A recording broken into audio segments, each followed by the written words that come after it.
Hi guys, I'm Katrina from Passion for Plants, and today I want to tell you about my vegan story, how I went vegan, why I went vegan, my background into veganism and living a plant-based diet, and then I have 3 tips for you in transitioning into a more plant-based vegan diet. So starting in spring of 2013, I was kind of focusing more on, this was my senior year of high school, and I really wanted to maintain like a lean body. So I wanted to get not skinny, but like slim and really fit. And I started to learn about dairy and learn about how bad it was for you. And I had already started to eat healthier, but I was still eating, meat and dairy at the time. I never really liked eggs much, so I would eat it like, if it was in recipes or something, but never really by itself. But I used to love meat so much. It's kind of crazy looking back on it now, because now I'm like this like diehard vegan. But yeah, I mean, I was always the one who'd get like the meat lovers pizza, and I don't know, I was that girl for sure. I never really liked cheese either. It was mostly like if it was cooked, if it was melted in a sauce, mac and cheese, then I would definitely eat it. But like plain cheese and sandwiches or anything like that, I never liked that. Oh, I guess my whole point with that was I didn't drink milk. I had switched to like almond milk in like 2013, and I remember my whole family thinking I was just so strange for that because they could not understand why would you not want to drink milk? Like nature's perfect food, and like I'd always grown up drinking a ton of milk, like glasses upon glasses a day, which is like gross thinking back on it because now that I know what milk is really made of, it's just icky. Anyway, and then I went to cooking school in Copenhagen from like August of 2013 through December. And while I was there, one of our chefs, he was like mostly vegan, but sometimes ate dairy. And he told me about why he was vegan, why he had gone vegan, and mostly because I was curious. I mean, I'd like heard of it by that time, and I'd had a couple friends who'd gone vegan, but I always thought it was really strange. I never understood why anyone would do it. So he told me about it, and he'd gone vegan to reduce his chance of getting like cancer, because cancer ran really strongly in his family. And that was really interesting to me because my mom, the previous year, had just had breast cancer. And it was, obviously serious, like any cancer case is, but luckily they detected hers in time and she was able to get it taken care of really quickly. But that was a really big concern for me because even though after testing we found out that I didn't have the BRCA1 and BRCA2 genes, um, it was just still nerve-wracking, like being the daughter of a parent who has just had breast cancer or any type of cancer at all. So I was really thinking about the genetic implications of that and like the lifestyle implications of that. And like before you kind of learn about how to heal your body naturally, it's this big daunting thing. Like, oh my gosh, like just the way I remember learning about it in high school, like about lifestyle diseases like cancer and diabetes and heart disease. They kind of made it seem like it would strike you at any time. Like you didn't have any say in the matter, I guess. Like it kind of was just like a random chance thing, which it totally is not. And it's just shocking to me looking back at that's like how I thought about it. But so I learned about veganism, and I was so surprised, like wow, you adopted this diet to like drastically reduce your risk of getting cancer, and not to mention other lifestyle illnesses. And then right away after that, I watched Forks Over Knives, and I watched Cowspiracy, and my mind was just like blown after watching Forks Over Knives. I was so shocked. I was like, oh my gosh, like these foods are so terrible. I can't believe I didn't know this before. And so after that, I was like, wow, like I have to go vegetarian. I can never do this, Like I can't keep eating meat. Like I have to go vegan at some point. And so since I was at cooking school, all the food we made, it was homemade, and it was like delicious and really fresh ingredients, but definitely not the healthiest. And definitely not vegan friendly a lot of the time. So it was a lot of meat, a lot of oil, a lot of dairy, a lot of eggs and cheese, and very rich food. It was all really good. But so after that, I kind of was like, I came to terms with it. I was like, okay, well, I can go vegetarian now, and that'll be a lot easier and more manageable for me to do since I'm at cooking school and since I wasn't in a situation where I could like prepare my own food. And then by that point, I had about like 2 or 3 months of cooking school left. And then I was like, okay, well, when I get home, then I can go vegan, and then that'll be a good transition too. So I went vegetarian, and that worked out great. But I was so ready to go vegan by the time December rolled around. And then I was home for 2 weeks here in Washington, USA, from Denmark. And I had another kind of gig set up where I was in rural Panama. So for 2 weeks, I came home, and this is like January 2014, and I ate all vegan. So I was like fresh out of cooking school, so I was, just had learned all these skills, and I was a really great cook, and knew how to make all this food, and like was so excited to have my own kitchen and my own, like everything where I could do it all myself.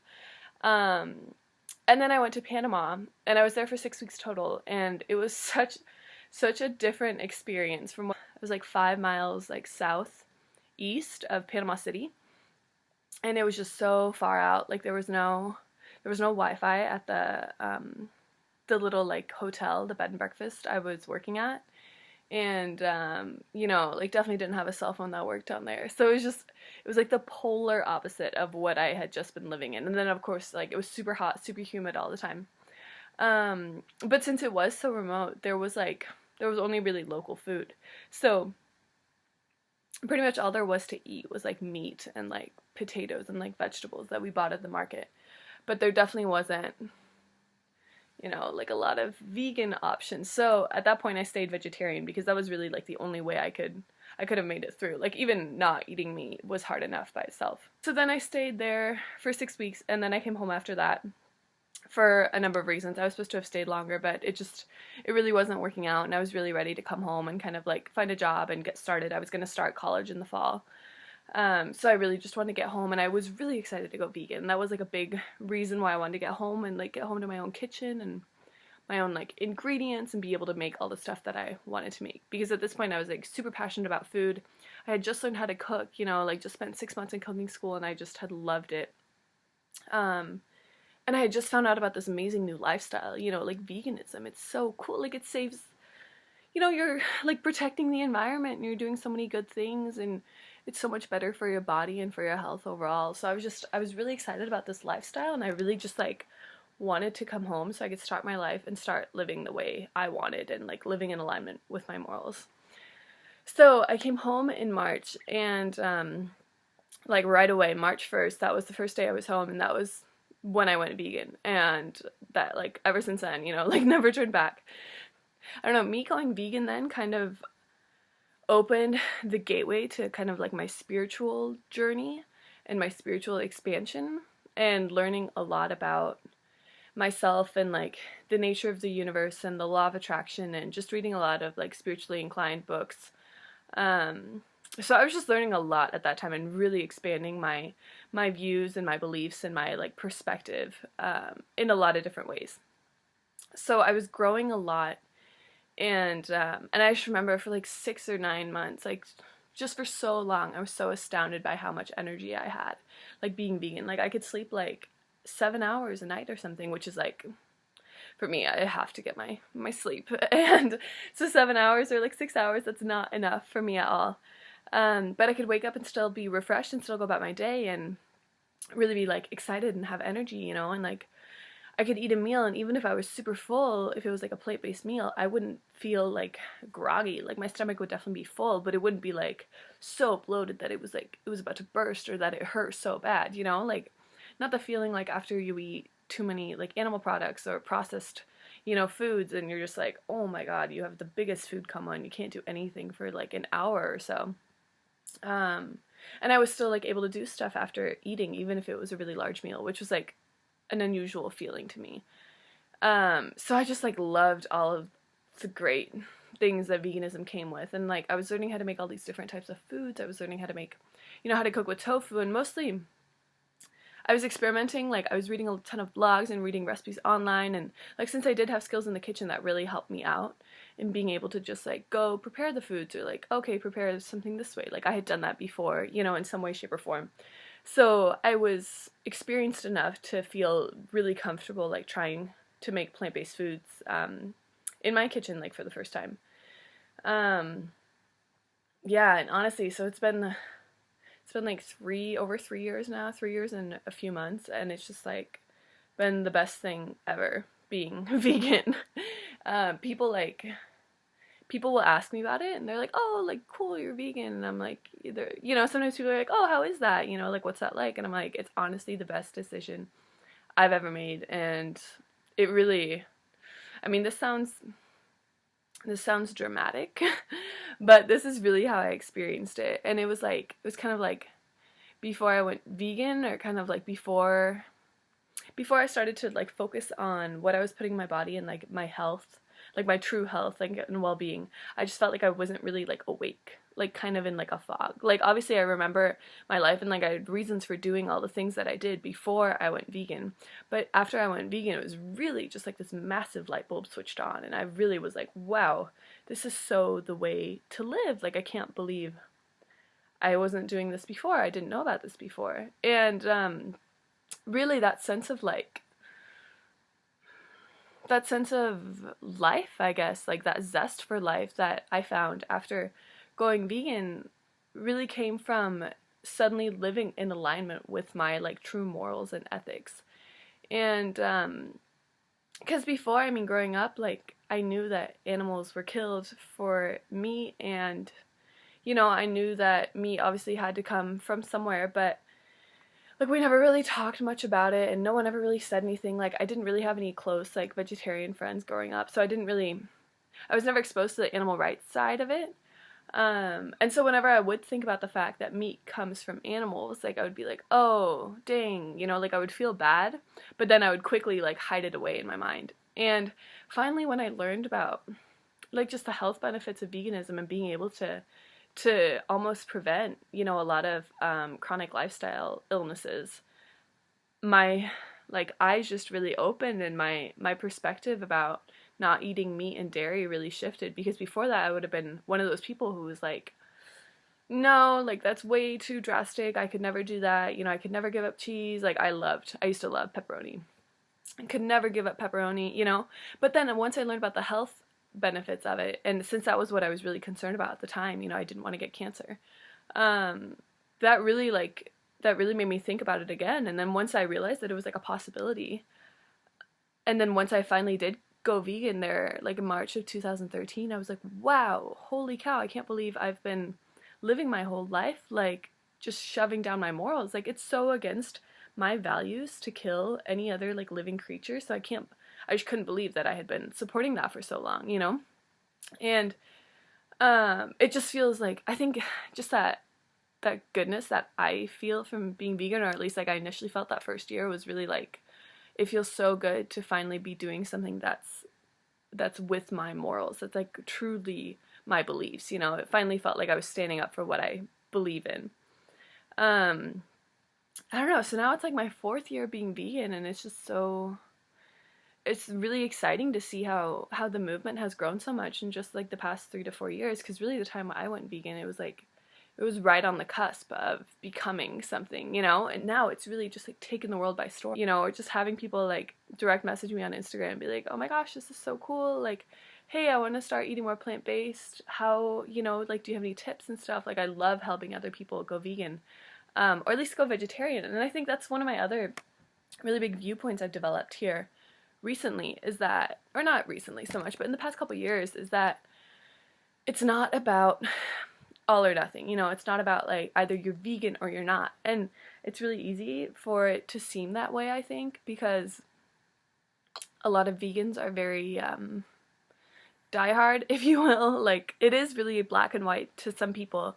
And I can see how they think of it that way, but to me, like, black and white, like all or nothing, is not sustainable for a lot of people, and it's not realistic if you're not vegan, you know what I mean? Like if you're trying to go vegan, then it's not going to be realistic for you to think that you have to do it, you have to go completely vegan, otherwise you're a terrible person. Like that's not the truth. Like people who like non-vegans aren't terrible people. Like vegans aren't terrible people. You know what I mean?